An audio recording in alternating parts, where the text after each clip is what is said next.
Qué bueno comenzar una nueva semana de actividades. Estamos ya en mayo, nos despedimos en abril y estamos en mayo y aquí seguimos todos los días en este proyecto de 11 a 12 del mediodía, Medellín Ciudad Saludable, construyendo estilos de vida saludables con una novedad esta semana que les anunciamos desde la semana anterior. Los miércoles, por ahora, les avisamos con tiempo, estaremos a las 11 de la mañana y no a las 3 de la tarde, porque la semana anterior, el jueves, concluyó el periodo de sesiones ordinarias del Consejo de Medellín. Por esa razón, por las transmisiones de esas sesiones ordinarias, los miércoles estábamos en la tarde. A partir de este miércoles normal, 11 de la mañana hasta nuevo aviso. Doctora Fanny Isabel, buenos días, ¿cómo está? Muy bien, Felipe, muchas gracias y bienvenidos a todos los televidentes. Efectivamente, empezando semana, empezando mes y ojalá estén con toda la energía y con toda la disposición para aprender de todos los programas que hacemos en Medellín Ciudad Saludable, en compañía de la Secretaría de Salud de Medellín, con toda la intención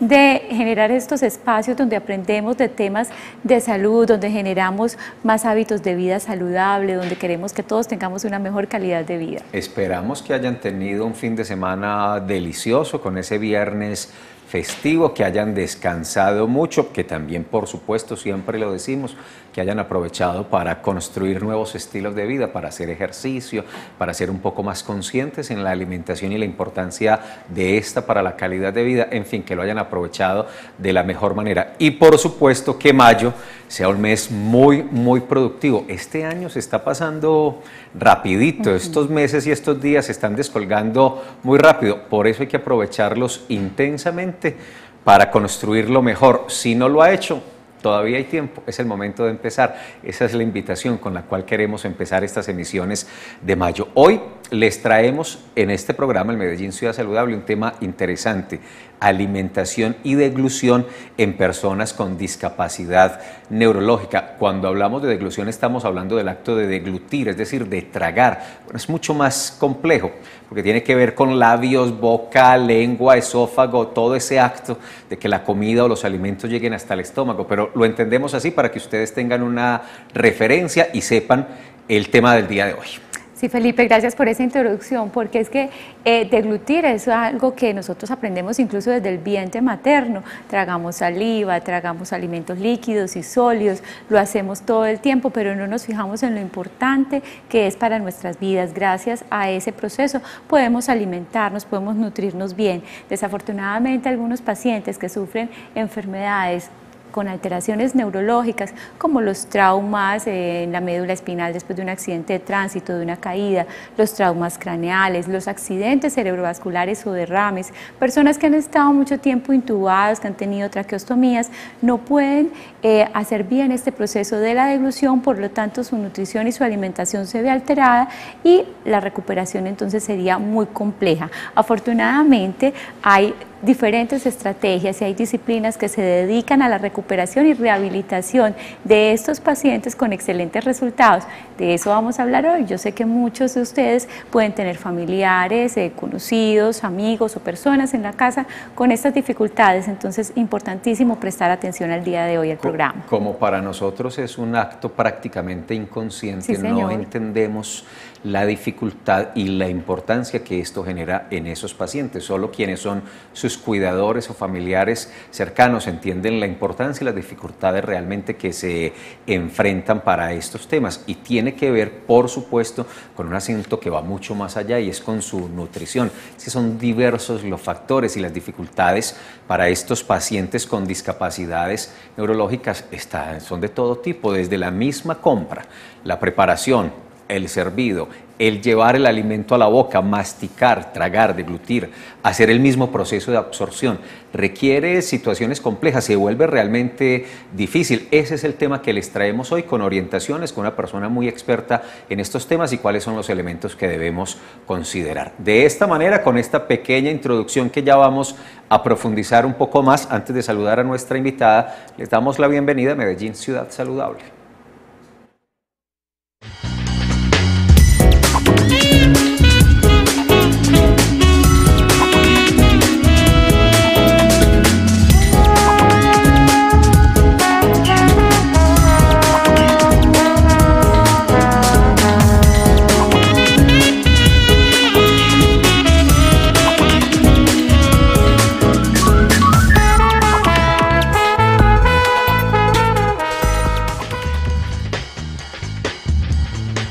Y si quieren participar, si tienen preguntas o comentarios o desean aprovechar la presencia del especialista que viene a acompañarnos, ustedes saben que tienen a disposición las líneas telefónicas, las redes sociales y el correo electrónico. Primero, teléfonos, que ya están ahí, las líneas 441-2100 y 018-4140-99. Y eso, doctora Fanny Isabel, sin profundizar un poco más en los requerimientos nutricionales de esos pacientes, que realmente son requerimientos nutricionales específicos y especiales que no se pueden pasar por alto porque son fundamentales. Totalmente, porque finalmente si este paciente se descuida en la parte nutricional, entonces va a empeorar su situación de base, va a estar malnutrido y su recuperación entonces no va a ser tan buena.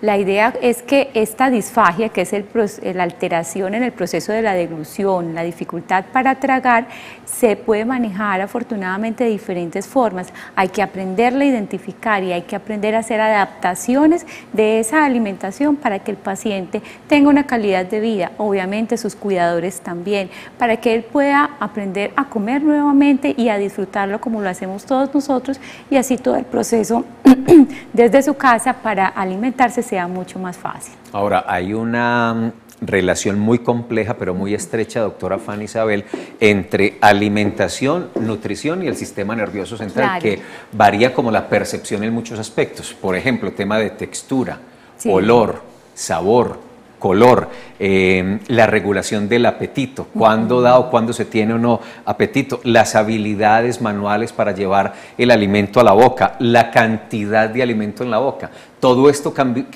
está profundamente relacionado con el tema del sistema nervioso central. Entonces ahí imaginen ustedes las dificultades que enfrenta ese paciente y ese cuidador a cargo. Totalmente. Además, también tener en cuenta que esa disfagia, ese trastorno de la deglución, no solamente pues impide una adecuada nutrición, sino que puede llevar a situaciones muy graves, a personas que se pueden broncoaspirar, es decir, que el alimento no vaya al estómago, sino que vaya a las vías respiratorias, a la tráquea y a los pulmones, y esto le puede producir una neumonía con unas consecuencias muy graves, infecciones respiratorias que en pacientes hospitalizados o en casa incluso pueden llevarlos hasta la muerte.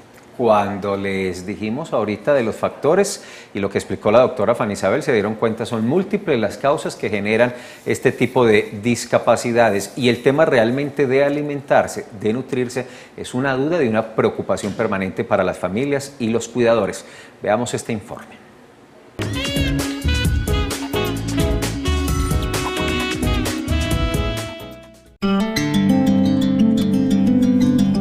Como el componente principal del sistema nervioso central se encuentra el cerebro, que se divide en dos hemisferios y que permite el funcionamiento de la memoria, el aprendizaje y el razonamiento.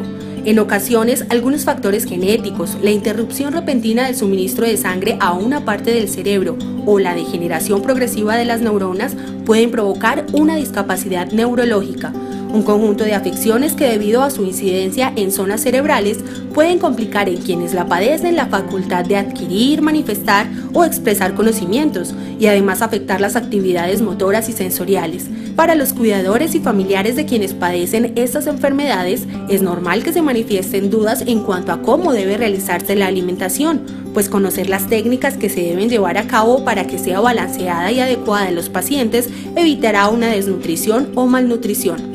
Por lo tanto, lo invitamos a que nos acompañe durante la siguiente hora para que conozca cómo debe ser la alimentación en personas con discapacidad neurológica.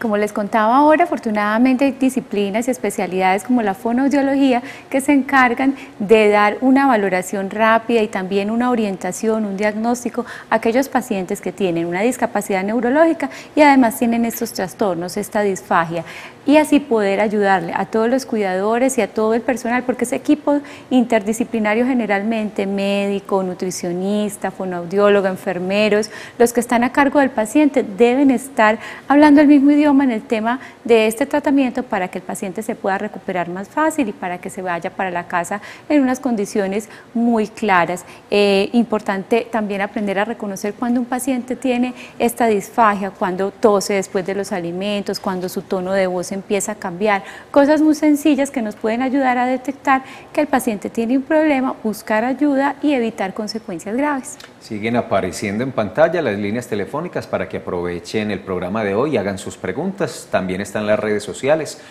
@saludmedellín en Twitter, Salud Medellín en Facebook y el correo electrónico medellínsaludable@telemedellín.tv. La doctora Fanny habló de fonoaudiología como una disciplina que se encarga de estos asuntos, pues nuestra invitada es fonoaudióloga con muchas especialidades, con mucha experiencia y conocimiento en el tema. Ella se llama Claudia Liliana Bedoya Londoño y ya está con nosotros por aquí. Bienvenida, muy buenos días, ¿cómo está? Buenos días, ¿Cómo le ha ido? Muy bien. Gracias por acompañarnos. Gracias por venir.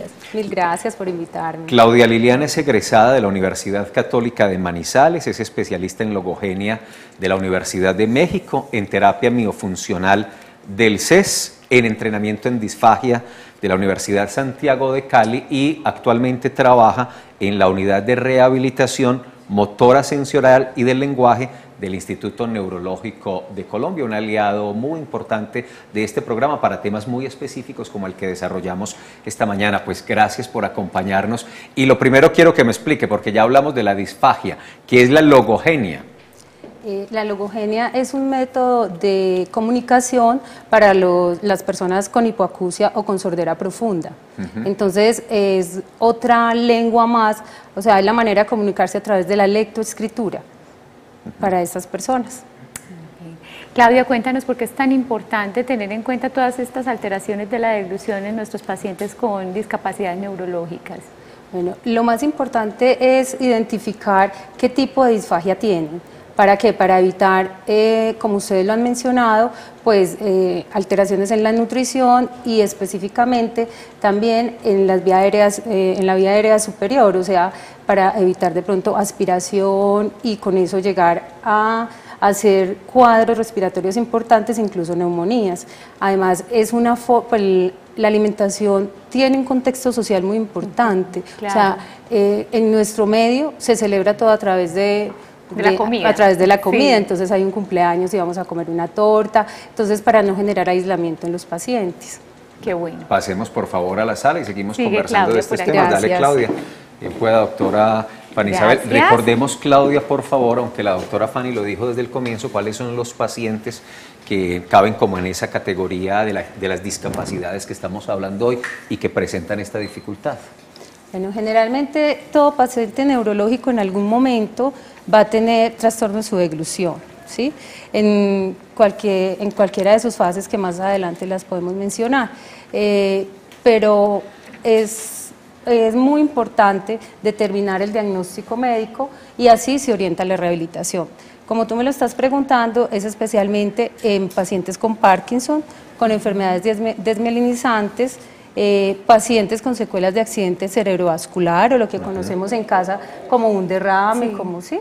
como un ataque vascular, pacientes incluso posquirúrgicos después de una epilepsia o estos pacientes que requieren de una intubación prolongada porque pues, se desacondicionan todas sus estructuras orofaciales para poder hacer incluso la deglución de sus propias secreciones, o sea, de su saliva. Claudia, hablemos un poquito entonces de ese proceso que ahora lo mencionábamos, que a veces es tan inconsciente para nosotros, pero tan importante, la deglución y cuando se altera la disfagia. Bueno, la deglución o el acto de tragar tiene entonces varias fases. Básicamente son 4, la parte oral, que es la forma como recibimos, la parte preoral, que es la forma como recibimos el utensilio de alimentación, y para eso les voy a mostrar. Entonces, no es lo mismo que me acerquen un lapicero a que me acerquen un vaso, ¿sí? De igual forma, si voy a tomar una cuchara, entonces también los labios y todas las estructuras extraorales sobre todo se posicionan diferente de acuerdo al utensilio que se me vaya a acercar. Esa es la fase preoral. La fase oral es la forma como ya voy entonces a triturar Primero pues voy a hacer un agarre y voy a triturar y voy a modificar el bolo dentro de mi boca. Entonces, ¿cómo voy a masticar, en otras palabras? ¿Sí? Y la forma en que ya voy a darle una propulsión a ese bolo hacia la faringe, ahí comenzamos a hablar de la etapa orofaringea. Y la etapa faringea es la forma como pasa el alimento a través de la faringe y las estructuras laringeas a través pues, de estas estructuras como del cuello, por decirlo así. Entonces ya después siguen pasando a través del esófago y ahí hablaríamos de la fase esofágica hasta llegar al estómago.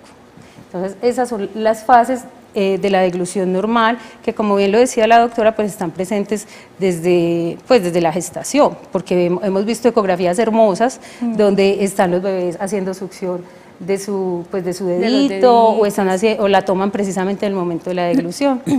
Ya cuando hay alguna alteración en cualquiera de estas fases, porque la persona no es capaz de recibir la cuchara o se niega a recibirla, ya que las dos primeras fases, o sea, la preoral y la oral, son fases voluntarias. O sea, yo decido qué quiero comer y decido cuánto me demoro masticándolo.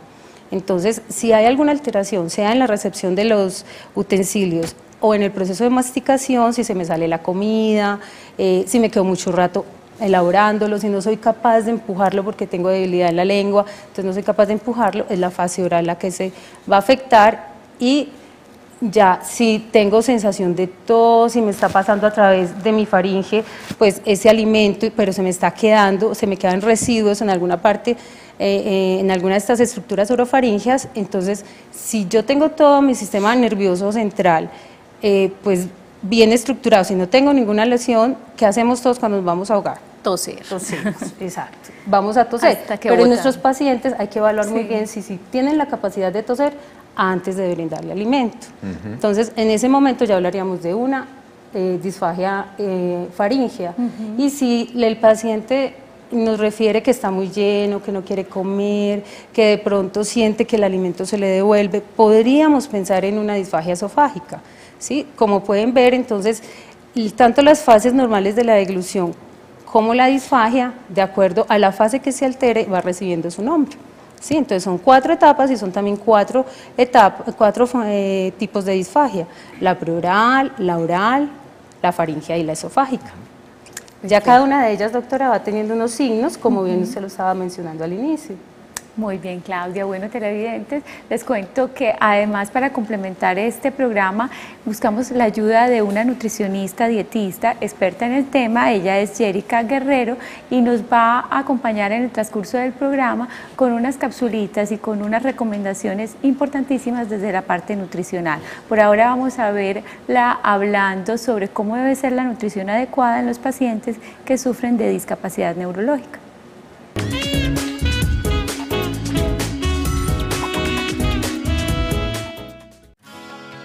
¿Cómo debe ser la alimentación de pacientes con discapacidad neurológica? En los pacientes con discapacidad neurológica debemos tratar de suplir la alimentación con aquellos alimentos que sean fuente proteica, ¿sí? Como los cárnicos, ¿sí? Los lácteos, el huevo es una excelente fuente. Ya podemos emplear diferentes técnicas culinarias dependiendo de la consistencia que tolere el paciente.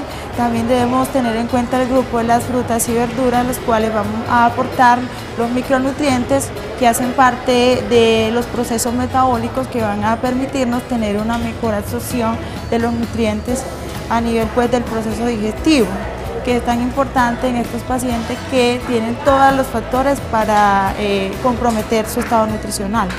Tenemos también la parte de las grasas, ¿sí? Escoger grasas saludables, poliinsaturadas a través de aceites vegetales que podamos introducir en la alimentación a las cantidades de acuerdo a la evaluación nutricional. Le recomendamos las cantidades en los diferentes tiempos de comidas, con la finalidad de que la dieta también aporte las suficientes calorías que pueda mantener su estado nutricional.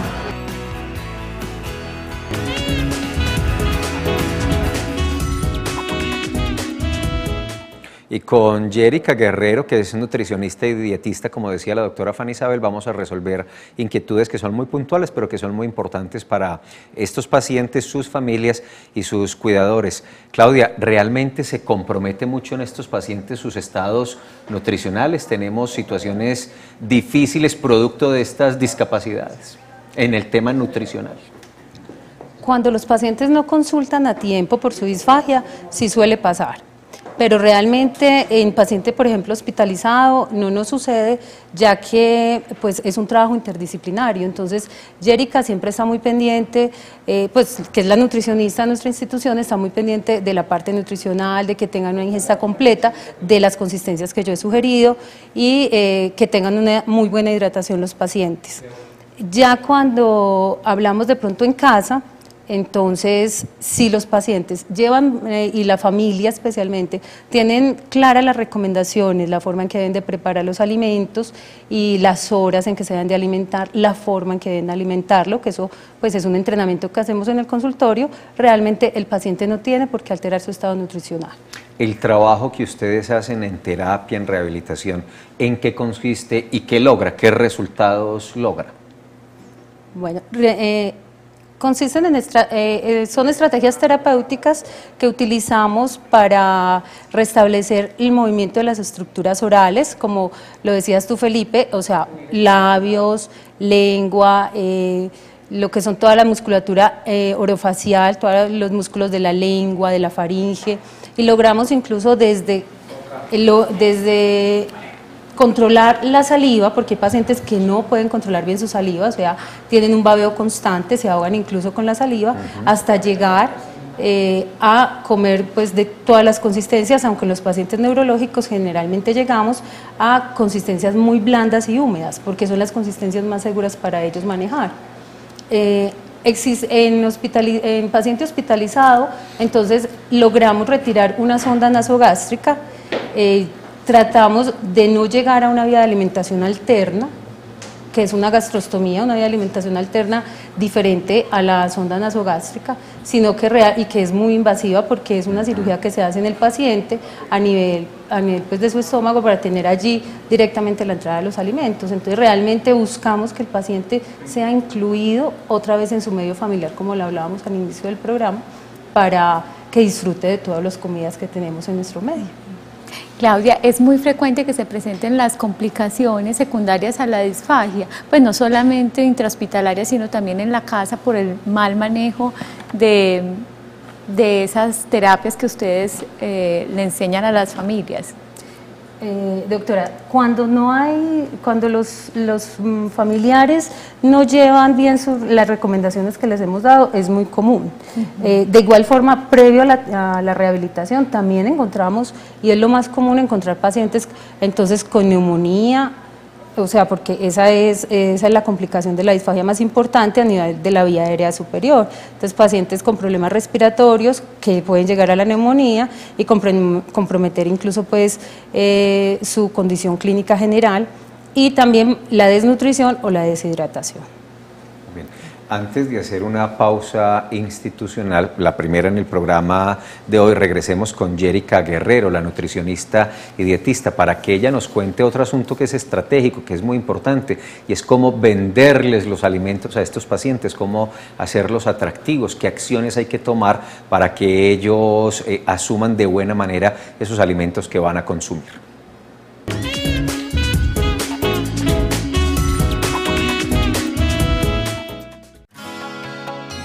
¿Cómo hacer atractiva la comida para personas con algún tipo de discapacidad neurológica? Los pacientes con discapacidad neurológica tienen muchas dificultades para deglutir o tragar los alimentos. Por eso debemos buscar estrategias que nos permitan que estos pacientes se puedan alimentar satisfactoriamente. Tenemos que tener muy en cuenta los hábitos alimentarios, porque allí tenemos el 50% de la aceptación del plan alimentario. Luego buscamos estrategias culinarias en donde podamos mezclar diferentes sabores, de preferencia, colores, podemos jugar con los colores, la diversidad de colores de las frutas, de las verduras, la decoración del plato, ya que esto también le hace agradable a la vista. También podemos coordinar para nivelar la temperatura de los alimentos, que no sean ni muy fríos ni muy calientes, y algo muy importante es que la alimentación sea muy racionada, ya que estos pacientes normalmente la capacidad de ingesta está muy disminuida y requieren de porciones muy pequeñas pero continuamente.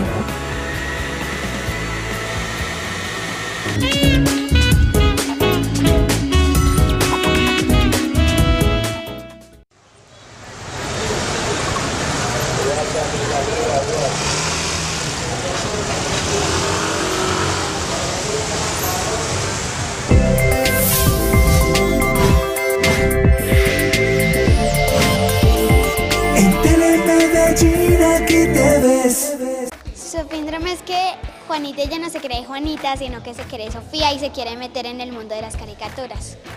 Yo siempre me he preguntado, ¿quién estará más loco? ¿Si Crunch o Max? A mí me gustó mucho porque hablaba de un síndrome que le ocurría a Sofía. Entonces de ahí se cambiaba hacia el personaje que actuaba ella y se podía comunicar con las criaturas. Volvamos al programa SOS. Son demasiadas personalidades lo que tienen las caricaturas, pero que al fin y al cabo se entienden. Museo Casa de la Memoria. Relatos que nos mueven a construir paz. Solos.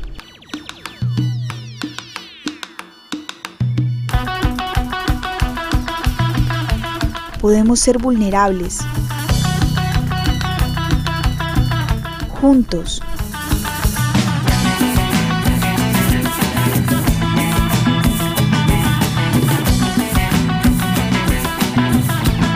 Logramos ser más fuertes. Museo Casa de la Memoria. Relatos que nos mueven a construir paz. ¿Somos aliens? Nuevo show Domo Planetario. Un viaje extremo para descubrir si estamos solos en el universo. ¿Es la Tierra el único planeta con vida? Ven al planetario y viaja con nosotros lejos, muy lejos, a buscar vida extraterrestre. No te lo pierdas. Hay un viaje cada hora. Ven al planetario.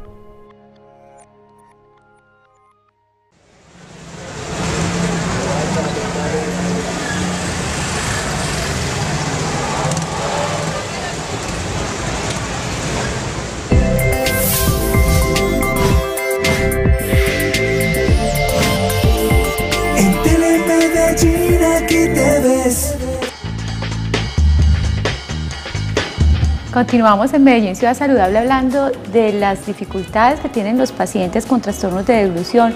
Generalmente son pacientes que han sufrido un derrame cerebral, pacientes que tienen enfermedad de Parkinson también. No solamente aquel paciente que está postradito en la cama posterior a un trauma de la médula o un trauma en el cráneo.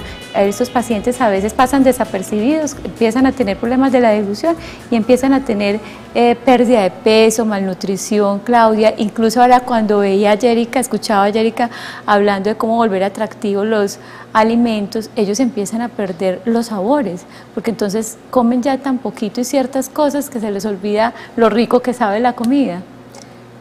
Sí, doctora, y realmente es que la facultad de percibir el olor y el sabor, pues estos centros están a nivel cerebral. Entonces depende de donde haya sido, donde esté la lesión, entonces generalmente estos pacientes van disminuyendo primero el olfato y después y a la par pues el gusto, ¿sí? Porque si no tenemos una percepción del buen olor, pues no nos va a provocar comer. Claro. De hecho llegamos a casa y sentimos como ese olorcito al almuerzo y decimos, ay, inmediatamente hacemos una deglución inconsciente, porque el reflejo de deglución es eso, es algo que está reflejo y presente, como lo hemos dicho, pues en todas las etapas de la vida.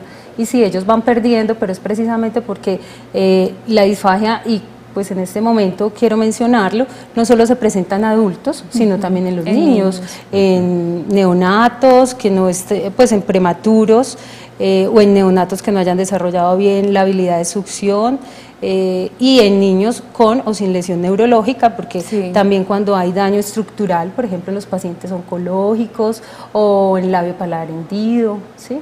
Realmente eso es lo que pasa con ellos. Trajiste, Claudia, como unos utensilios especiales. ¿Se requieren esos utensilios para facilitar la alimentación de estos pacientes? Sí, Felipe, lo que estamos viendo en la pantalla son realmente algunos de los vasos y las cucharas que se recomiendan a algunos pacientes de acuerdo a las características que logremos en sus movimientos orales. Entonces, si es capaz de succionar, o por ejemplo, este vasito es muy común en los pacientes neurológicos para que ellos no se lleven, porque se llama un vaso con escotadura. Entonces, para que ellos no se lleven la cabeza atrás al momento de tragar, como usualmente tendríamos que hacerlo con un vaso muy largo ya cuando estamos terminando, o incluso este, ¿sí? Si ya se nos termina el contenido, nos llevamos casi siempre de manera inconsciente, entonces la cabeza hacia atrás. Entonces esto evita que lleven la cabeza hacia atrás y que de pronto vaya a haber una aspiración con los líquidos. Y así pues hay unas adaptaciones especiales con las cucharas, con los tenedores, por si hay alguna dificultad en el agarre, o hay pacientes muy hipersensibles, o sea, cuando se les coloca una cuchara metálica, reaccionan que no la quieren o tienden a morder la cuchara, entonces ahí utilizamos una cuchara de silicona, como la amarillita que vimos ahí. Y los otros elementos que tenemos hacia este lado son elementos que utilizamos en los procesos terapéuticos. Por eso cada uno de ellos está en un sobrecito, como tú lo ves. Esto es debidamente esterilizado después de que se utiliza con cada paciente, y simplemente son guías de lengua, espejos laríngeos, algunos elementos que utilizamos para restablecer entonces el proceso de deglución. Pero esto entonces ya es intrahospitalario, o también puede seguir en la casa este proceso. No, estos elementos los utiliza solo el fonoaudiólogo, no solo intrahospitalariamente, sino también en consulta externa. Ah, sí. Esos son elementos que utilizamos, como la fisioterapeuta utiliza una rampa, o utiliza otros medios.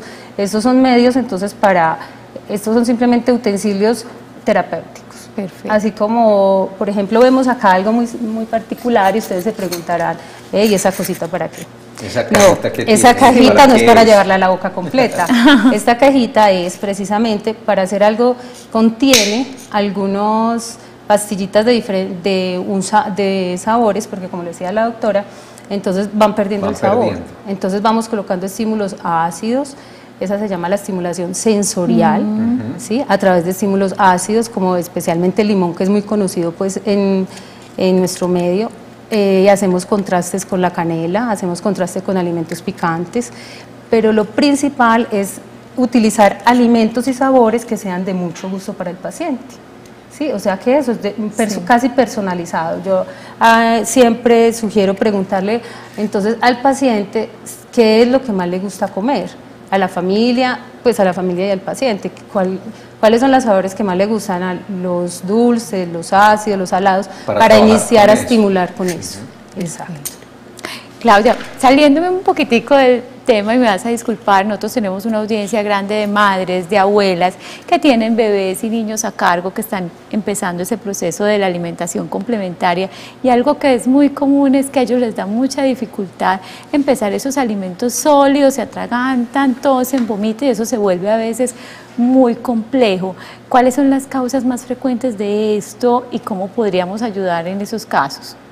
Bueno, en ellos no es una disfagia, sino que es simplemente el proceso de aprendizaje de la masticación. Sí. Entonces, desde el momento en que pasamos de tomar, por ejemplo, de la lactancia solamente a mezclar otros alimentos. O del tetero más complejo todavía. Sí, del tetero de las cosas útiles hay que alimentarlos siempre sentados. Utilizar una cuchara, o sea, un utensilio, que generalmente los bebés es una cucharita, pues que sea del tamaño de la cavidad oral, o sea, de la boca del niño, que no sea una cuchara mucho más grande, porque entonces ahí es donde de pronto se va a sentir violentado.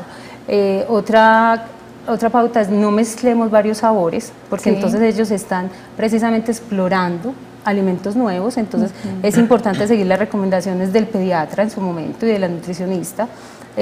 para ir dando solo los sabores que nos han indicado y en la cantidad en que se le debe brindar, por eso hablamos del utensilio, y hasta que no haya tragado no le demos el siguiente, a veces, y dediquémosle ese momento solo a nuestro hijo para alimentarlo, o sea, que sea de disfrute, que sea solamente, que no hayan muchos distractores, porque si tenemos el televisor encendido, por ejemplo, o estamos escuchando música y la música con que generalmente lo estamos estimulando, entonces el bebé se va a distraer con este tipo de cosas.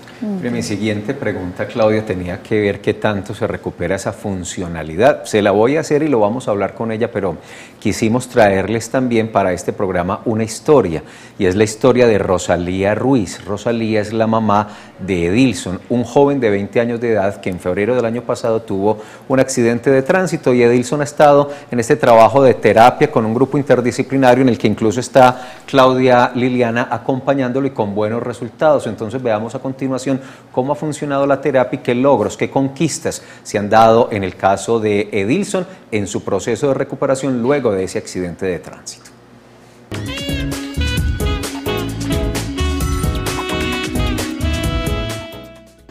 Uy, esos brazos van muy bien, listo. Entonces, ¿tienes frío o calor? Edilson, ¿cuántos añitos es que tienes? 20. Él tuvo un accidente de tránsito el 14 de febrero.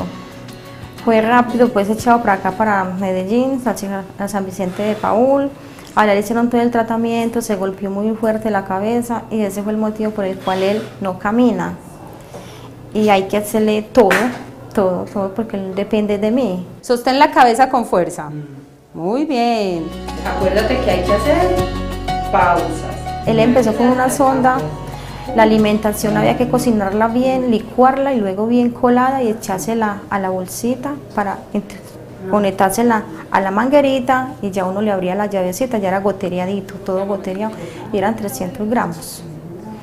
Ya a partir de los 6 meses ya empezó a hacerme cucharaditas, todo también así bien licuado, bien cocinado. Y ya por a los 10 meses ya empezó a masticar porque ya hablaba un poquito, ya le habían quitado la cánula y todo. Ya come los alimentos, ya no los licúo, sino que bien cocinados, y los líquidos con espesantes. Pues yo lo veo mucho mejor a como era antes. Salió pesando también 20 kilos, ya en estos momentos pesa 45 kilos. Yo creo que ya se le ha visto mucho la mejoría, no hablaba y ahora habla. Agua sí no le doy, pero los líquidos, todo como es la leche, que la masa morreta bien cocinada, que los juguitos bien espesos, los frijoles come poco pero bien cocinados, que a veces le hago un mondongo, tiene que ser muy bien cocinado, también se lo come, y lo bueno es que él ya está comiendo solo con una manito. Los ejercicios que me ha enseñado la doctora es el labio, que lo tenía muy alzado de para arriba. Ya comenzamos a hacerle todo esto así de para abajo, y mire que ya le ha bajado, ya cierra la boca más. Cuando estaba en casa, que él se me ha ahogado, hago lo que la doctora me enseñó, estirar así de para arriba los brazos y estirar bien acá y bien sentado, y así se desahoga.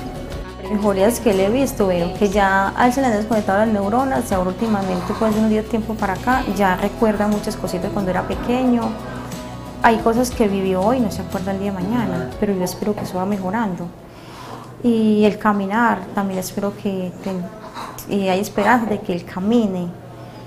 No voy a las manos, ya la mueve, ya mira que ya come solo con una mano, la otra ya está empezando a moverla. No movía las piernas, ya las mueve, ya camina sostenido por otra persona con ayuda, ya camina. Pues yo creo que eso es un avance, y que yo espero que cada día él va mejorando más, y tengo fe que él se va a parar a caminar.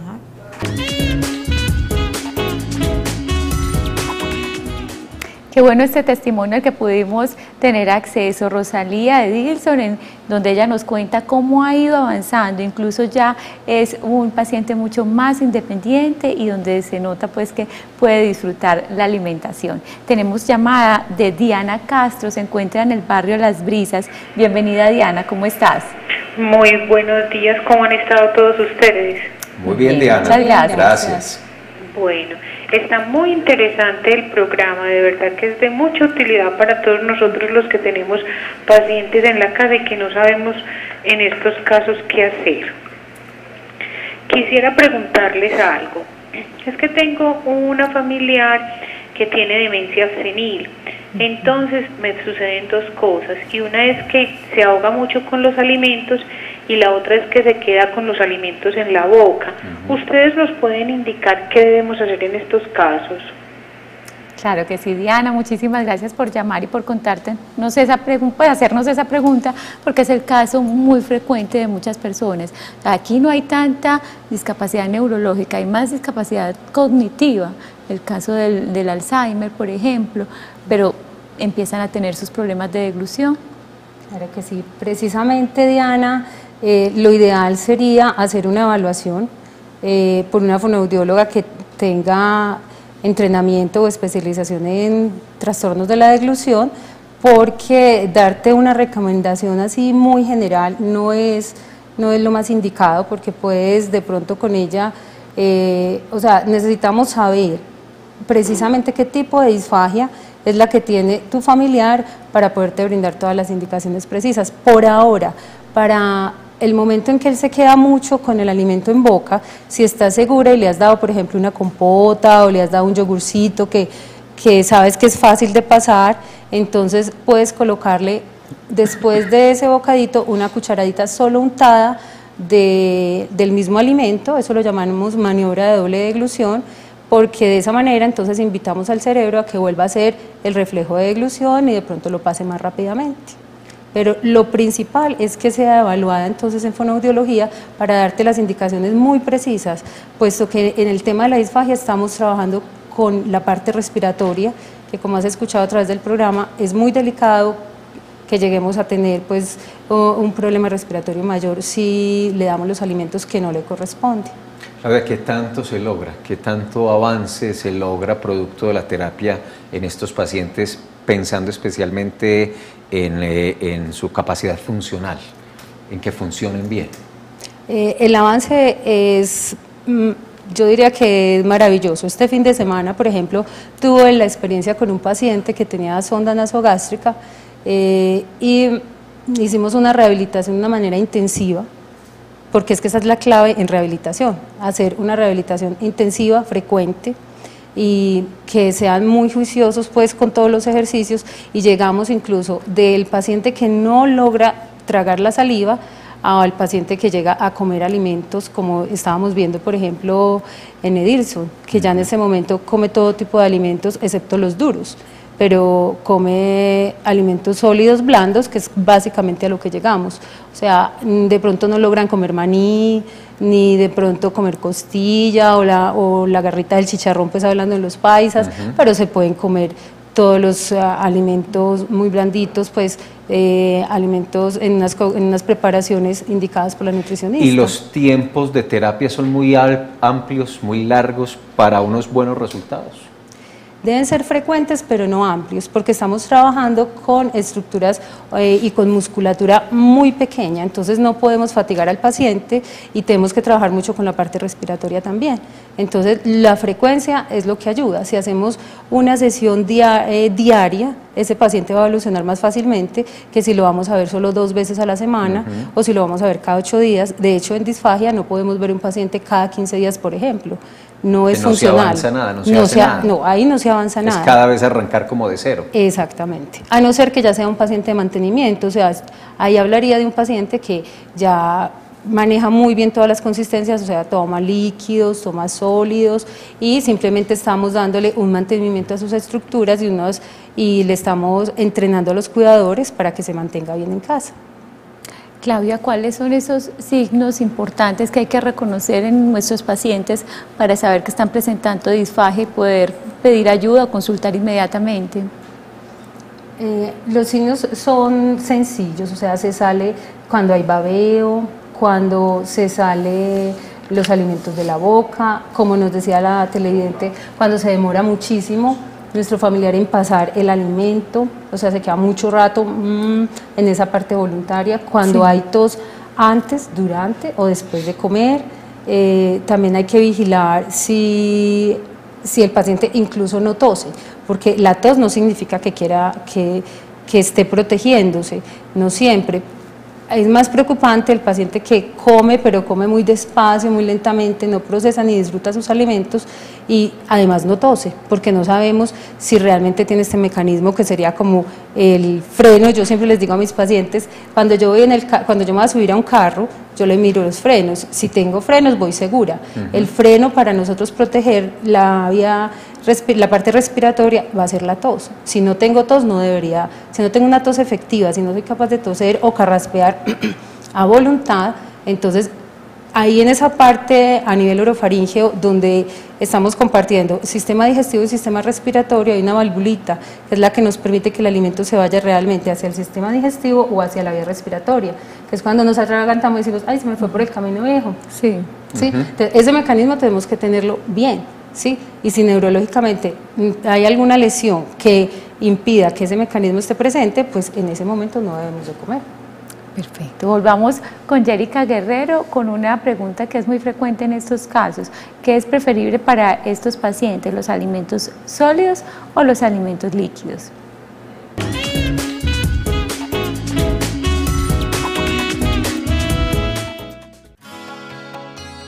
La alimentación de personas con una discapacidad neurológica debe ser sólida o líquida.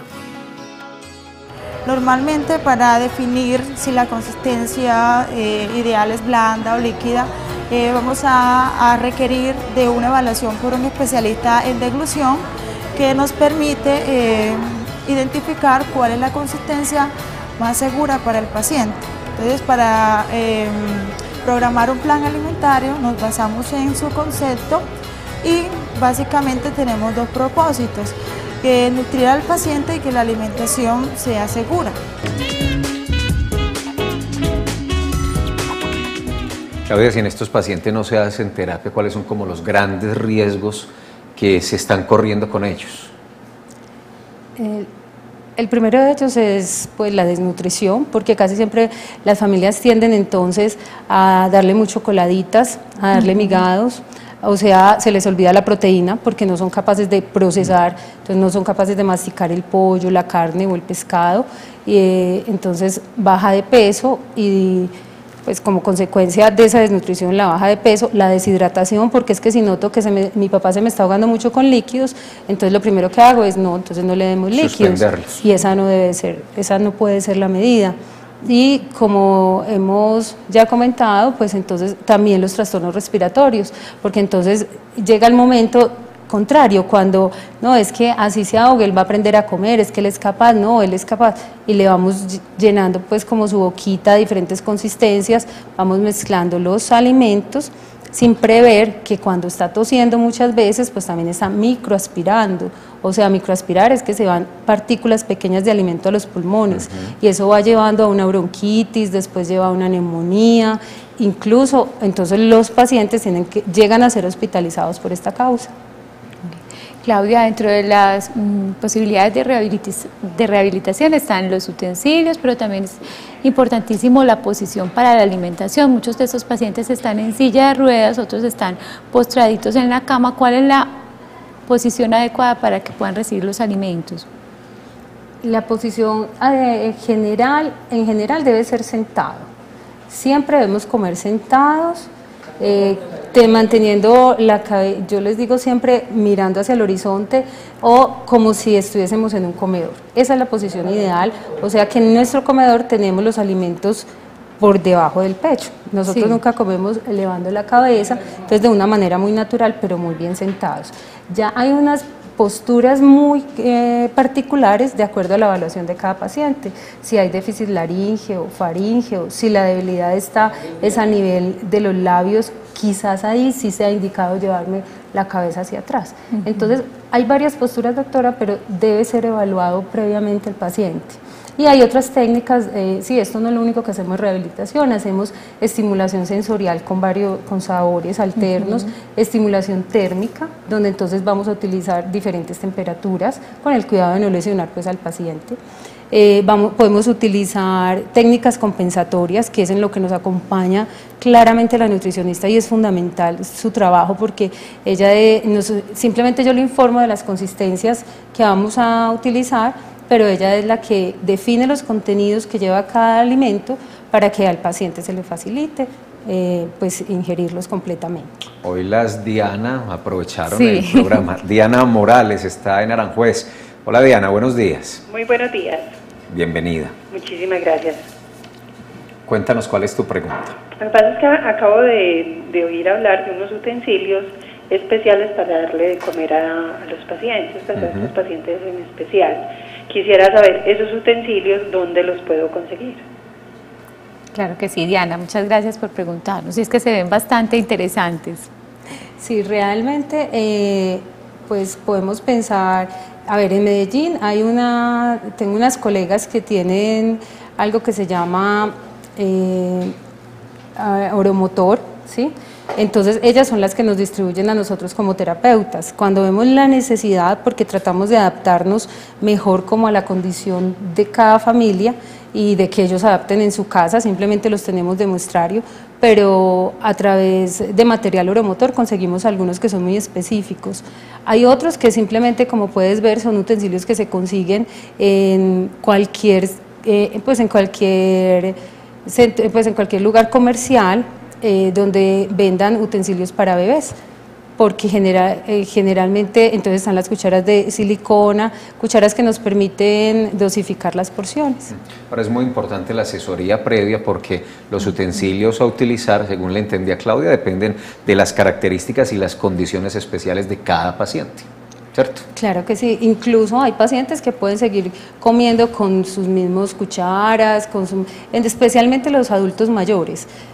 Yo evito cambiarles los utensilios a los adultos mayores porque incluso ellos ya tienen identificado cuál es el vaso que les gusta, cuál es la cuchara que les gusta, y entonces no me vaya a traer una cosa nueva, eso me fastidia, eso es para bebés. O sea, a un adulto mayor este tipo de utensilios difícilmente se lo adapta. Claro. Pero ya a un joven como Edilson o a uno de los neonatos o bebés en los que empezamos rehabilitación, sí son muy útiles. Perfecto, bueno, vamos a un corte institucional. Recuerden que estamos hablando de la alimentación adecuada en pacientes con trastornos de la deglución. Regresamos en un momento para continuar el tema con Claudia.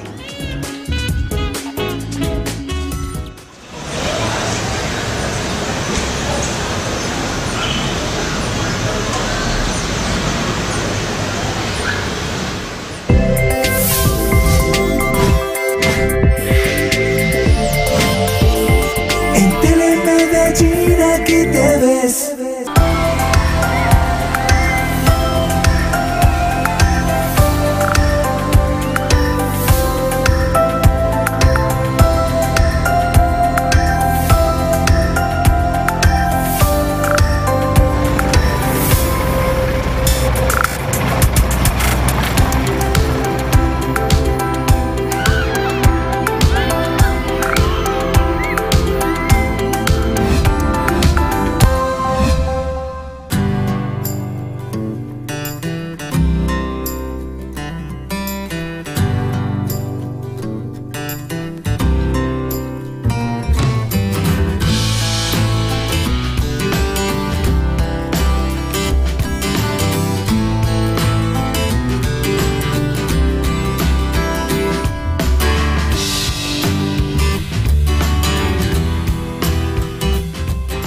Soy Natural, lunes 9 de la noche por Telemedellín, Aquí te ves.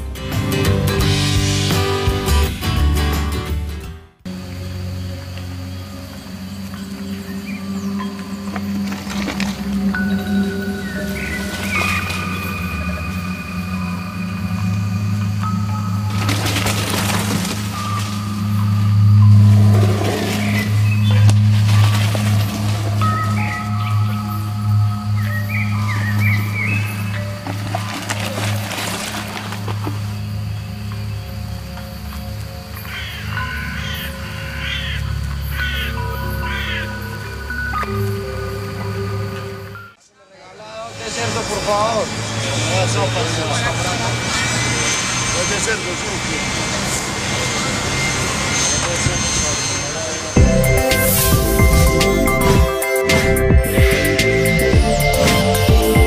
en Telemedellín, aquí te ves.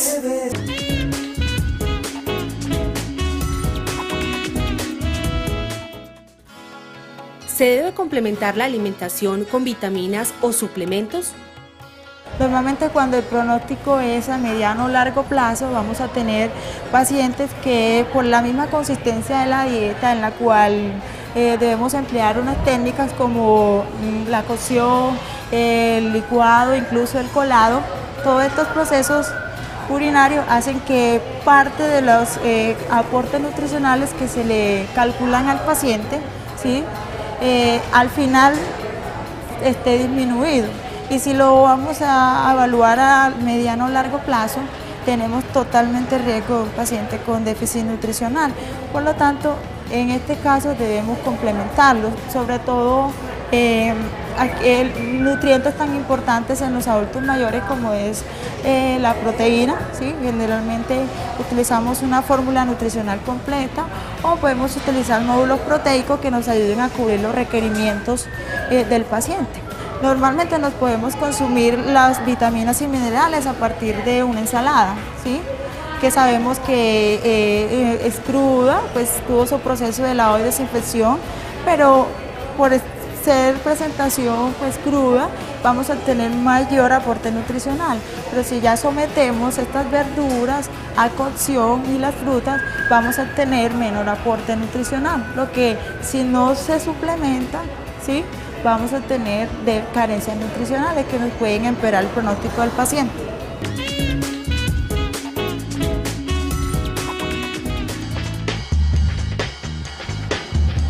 Muy importante y también la participación de Yérica Guerrero, esta nutricionista dietista que trabaja con el neurológico, porque también nos ha instruido mucho en el manejo y en la alimentación de estos pacientes. En redes sociales, tanto en Facebook como en Twitter, hay dos informaciones que les quiero compartir. Una porque tiene que ver con lo que estamos hablando y la segunda porque es una invitación para mañana. Voy primero con esta.